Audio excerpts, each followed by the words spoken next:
Hi hello അസ്സലാമു അലൈക്കും. Welcome back to my YouTube channel. അപ്പോൾ എന്തൊക്കെയുണ്ട് വിശേഷങ്ങൾ? എല്ലാവർക്കും സുഖമല്ലേ? ഇവിടെ എനിക്ക് സുഖം തന്നെയാണ്. ഇപ്പോൾ എന്താല്ലേ നമ്മുടെ നാട്ടിൽ നടക്കുന്നത്? കൊല്ലും കൊലയും യാതൊരുവിധ പേടിയുമില്ലാതെ. ഇപ്പോൾ താമരശ്ശേരിയിൽ ഒരു മോനെ, ഇന്ന് 10ാം ക്ലാസ് എഴുതേണ്ട മോനെ, കുറേ വിദ്യാർത്ഥികൾ അതേ 10ാം ക്ലാസ് പഠിക്കുന്ന കുറച്ച് വിദ്യാർത്ഥികൾ ചേർന്നിട്ട് അടിച്ചിട്ട് ആ കുട്ടിയെ കൊന്നു. ആ കുട്ടിയെ എന്നിട്ട് ഇന്ന് ആ കൊലപാതകികൾക്ക് ഇന്ന് എക്സാം എഴുതാൻ വേണ്ടിയിട്ട് ഗവൺമെൻറ് അനുമതി കൊടുത്തിരിക്കുക. അതിനെതിരെയുള്ള പ്രതിഷേധമാണ് ഈ കാണുന്നതൊക്കെ. എന്നിട്ട് അവരെ പോലീസ് അടിച്ചമർത്തുക. ഇവരെയാണോ പോലീസ് അടിച്ചമർത്തേണ്ടത്?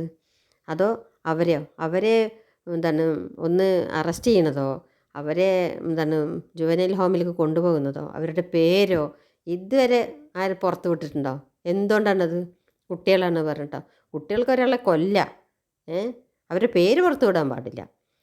കൊന്ന കൊലപാതകികളാണ്. അത് ചെറുതായാലും വലുതായാലും അറിയാത്ത കുട്ടികളൊന്നും അല്ലല്ലോ. നല്ലോണം എല്ലാം അറിഞ്ഞു വെച്ചിട്ടാണ്, അങ്ങനത്തെ ഒരു ആയുധം ഉപയോഗിച്ചിട്ടാണ് ആ കുട്ടീനെ തല്ലിയിരിക്കണം. അപ്പോൾ അതിൻ്റെ അർത്ഥം എന്താണ്? ആ കുട്ടികൾക്ക് അത് ചെയ്ത് ശീലമുണ്ട് എന്നുള്ളതല്ലേ.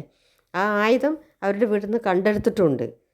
അപ്പോഴോ ഇതിന് പരിശീലനം ലഭിച്ചിട്ടുണ്ട് അവർക്ക്. അല്ലാണ്ട് പെട്ടെന്ന് പോയിട്ടുണ്ടായതല്ല അവർക്ക്. അവർ പറയുന്നുണ്ട് നമ്മൾ കൂട്ടായിട്ട് ചെയ്താൽ കേസ് വരില്ല എന്ന്. അപ്പോൾ കേസ് വരില്ല എന്നും അവർക്കറിയാം. കാരണം എന്താണ്? പാരമ്പര്യം അവർക്കുണ്ടതിൻ്റെ. കാരണം അതിലൊരു കുട്ടിൻ്റെ വാപ്പ ഒരു കേസിൽ പ്രതിയായിരുന്നു, ഒരു കേസിൽ അംഗമായിരുന്നു. അപ്പോൾ അവർക്കറിയാം ഈ കേസൊക്കെ എത്രയേ ഉണ്ടാവുകയുള്ളൂ. ഒരാളെ കൊന്നാൽ എന്നാലും ഞങ്ങളുടെ വാശി ഞങ്ങൾ തീർക്കും, ഞങ്ങളുടെ പ്രതികാരം തീർക്കും എന്നുള്ളതാണ് അവർക്ക്. ഇന്നത്തെ കാലത്ത് പ്രതികാരം ചെയ്യാനാണ് സ്കൂളിൽ പോണത് അല്ലേ? പാപ്പന്മാരും ഉമ്മമാരും മക്കളിനെ പറഞ്ഞയക്കുന്നത്. ഈ പാവപ്പെട്ട മക്കളിനെ പാവപ്പെട്ടവർക്ക് എന്നും നീതി കിട്ടില്ല. പാവപ്പെട്ടവരെന്നും പാവപ്പെട്ടവരാണ്. ഇങ്ങനത്തെ ഒരു മക്കൾക്കൊക്കെ എല്ലാം അറിയാം. അവർക്ക് ഇന്ന ആൾക്കാരിനെ ചെയ്ത ഇന്നത് കിട്ടുമെന്നൊക്കെ അവർക്കറിയാം. ഇതിനെതിരെയാണ് ഇവർ സമരം ചെയ്യുന്നത്. അത് എല്ലാ നാട്ടുകാരും ചെയ്യും. നമ്മൾ ഓരോ ഉമ്മമാരും ചെയ്യും. നമുക്കൊന്നും പുറത്തിറങ്ങാൻ പറ്റാത്തതുകൊണ്ടാണ്. അല്ലെങ്കിൽ നമ്മളും ഇതിനെതിരെ പ്രതിഷേധിക്കും. അവർക്ക് കൊടുക്കാൻ പാടില്ല, എക്സാം എഴുതിക്കാൻ പാടില്ല. ഈ കൊലയാളികൾക്ക് എന്തിനാണ് എക്സാം എഴുതുന്നത്? കൊന്ന് 2 ദിവസമായിട്ടുള്ളൂ. എന്നിട്ട് അപ്പോഴേക്കും അവർക്ക് എക്സാം എഴുതാനുള്ള അനുമതി കൊടുക്കുക. ഇതെന്ത് ജുഡീഷ്യറിയാണ്? എന്ത് മന്ത്രിമാരാണ്? ഇതൊന്നും അനുവദിക്കാൻ പാടില്ല. അവരുടെ എക്സാം ബാൻ ചെയ്യണം.